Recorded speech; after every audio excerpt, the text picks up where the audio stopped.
Katie. Start with community schools, Ms. Zaberski.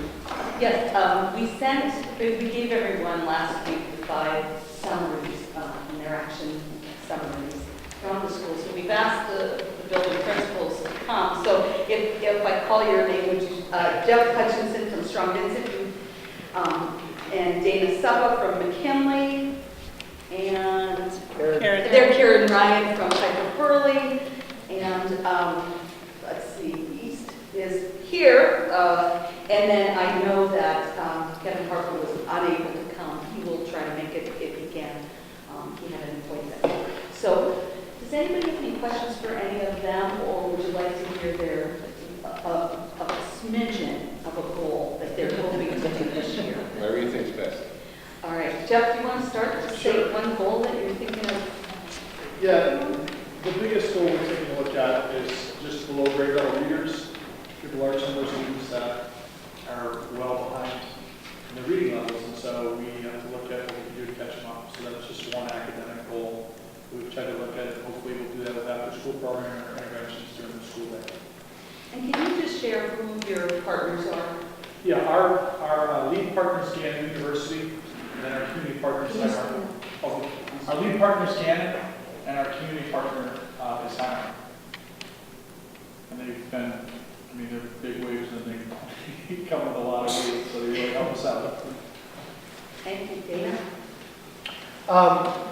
To kind of go along with what Jeff said, we have, our focus is on our primary literacy because we want to be able to establish a solid base of students so that they're reading by 3rd grade. And so we're really focusing our efforts on our pre-Ks to 2 right now. So hopefully that big gap that we have now isn't very big at all, a couple years down the road here. So that's our focus.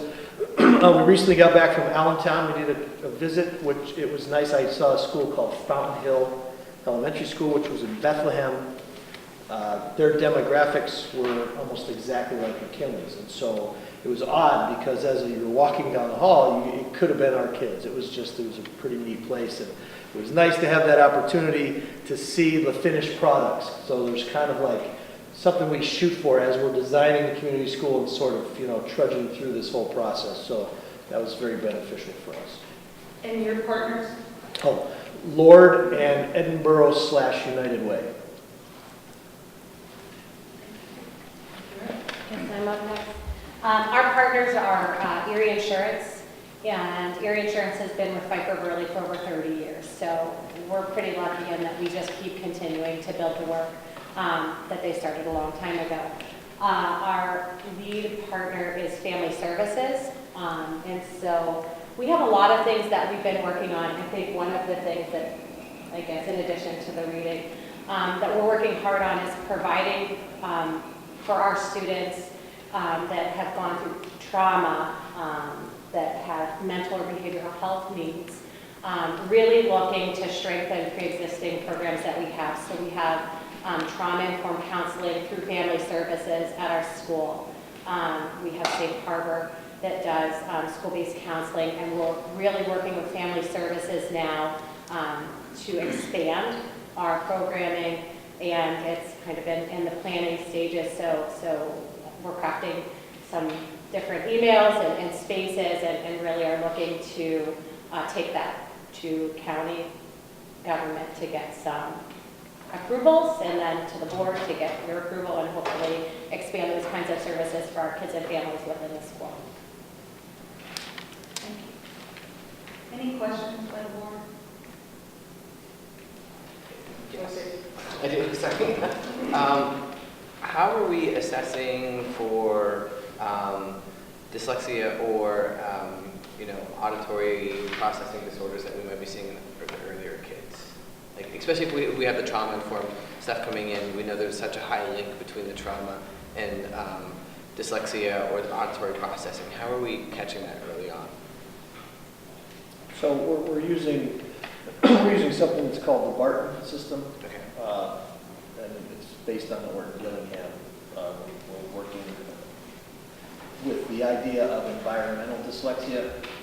So we've got several kids involved in that. In fact, this last semester, we had about 22 Edinburgh students who were trained in the program, and each one of them had a couple different kids, so we were able to hit about 50 or so kids at a time, a week, to do that tutoring. So that's one way we're addressing it. As a follow-up to that, then, is how are we recruiting volunteers for the Barton method?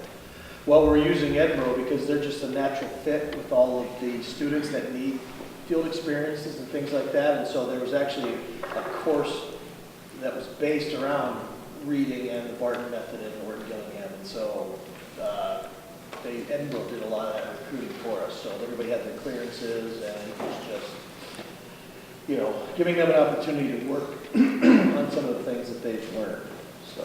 I think that's amazing, and I think that this would be a great way for the board, especially for the community liaisons, to really assist in drowning up some parental involvement. If we got some volunteers trained for you guys, I think that would be another great fit, especially through the community programs. Barton method is, I think, phenomenal, and I was really excited to hear you say that. Okay. Yeah. Anybody else? Okay, thank you. We're going to commercial regular selection. So I reported last week that the RFQ was closed last Friday. We initially thought that we would have a recommendation ready for you tonight, but we decided to slow that out a little bit and put together a committee, which Randy is leading. Right now, we have 5 builders that submitted proposals, and we're hoping to go through that process and have something for you on March 7th for that. And if anybody on the board would like to participate on that committee to select somebody, please just let me or Frank know, and we'll get you on. So maybe you can send that out Okay. to everybody, since not everybody's here. Okay? You have something? No? Letter proposal? So as I reported last week, also, we had a good meeting with the mayor and county executive on the mayor's proposal to do a 10-year 100% LRTA. They did show some preliminary data that did show that the 10-year LRTA that they ran from 2007 to 2012 did in fact increase development in the city. Just to give you some quick numbers here, that one that ran from 2007 to 12 generated about $266 million in new construction in the city.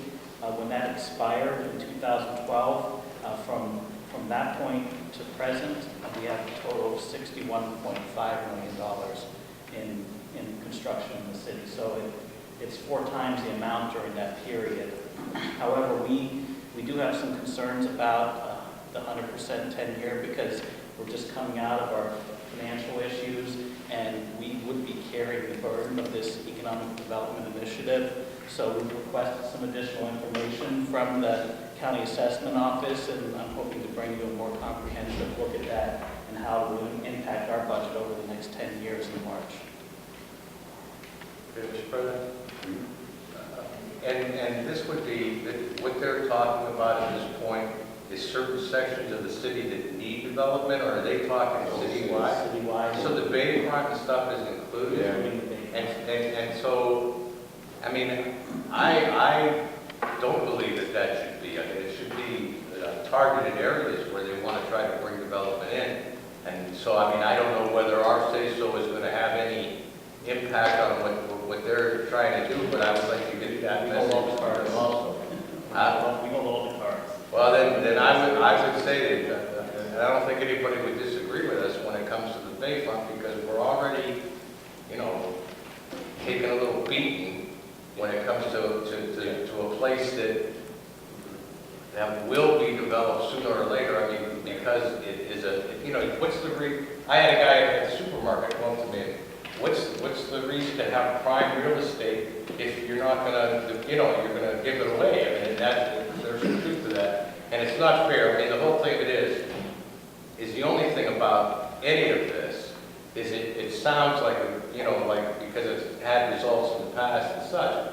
But the old lady that's on a pension that's sitting in her house is thinking, what I gotta pay, and these people aren't paying. I mean, so I mean, I can understand their viewpoint a little bit, and I understand looking 10 years down the line. But I think, like you say, we have to know the complete impact of what we're dealing with, because I mean, we just got our hands just on the shoreline here. We want to be able to crawl out. We don't want it to get thrown back into the water. My big concern for the next 10 years is really, it will probably result in a decline in our revenues on the real estate side, because over the last 5 to 10 years, we've been seeing a lot of those LRTAs come off, and we've been budgeting for that increase, but it just has not materialized because the reassessments and the tax exempts keep coming in and balancing it out. So if we don't have any further LRTAs coming off over the next 10 years, it will be a decline, and we would need to raise taxes in order just to keep the status quo. So right now, that's my concern, and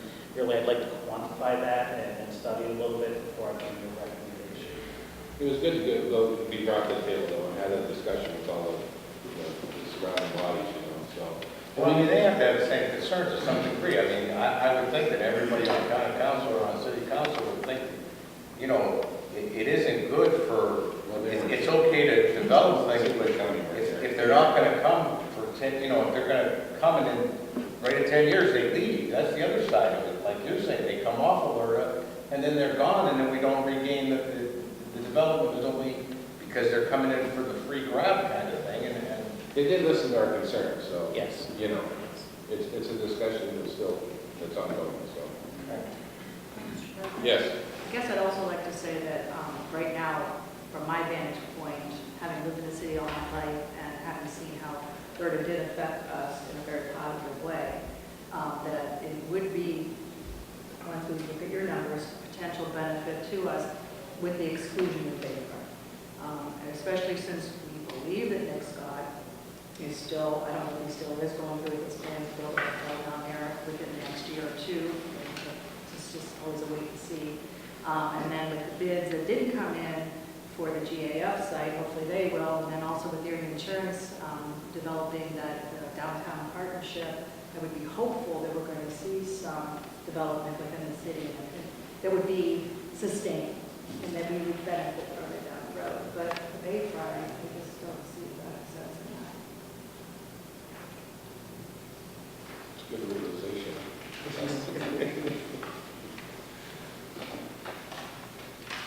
Okay, anything on new business? Or any other matter before we go into executive session for legal matters? If nothing, we'll go into executive session. But At our week in the hole last week, we were given a brochure from Erie High. yes, And I thought it was fabulous, so I was looking at the numbers for our payroll and what we're paying to our charter schools. I think we as a district need to start considering how we advertise ourselves. We have a lot of great things that are going on, and I think we need to brag about it. You know, even the presentations we heard tonight, I know people that have their children in parochial schools and their children have dyslexia and they don't have that programming. And we have it here in the city, so let's let people know about it. So just something for you to consider. I mean, if we're losing 26 million on charters, then we need to spend some money to get those students back.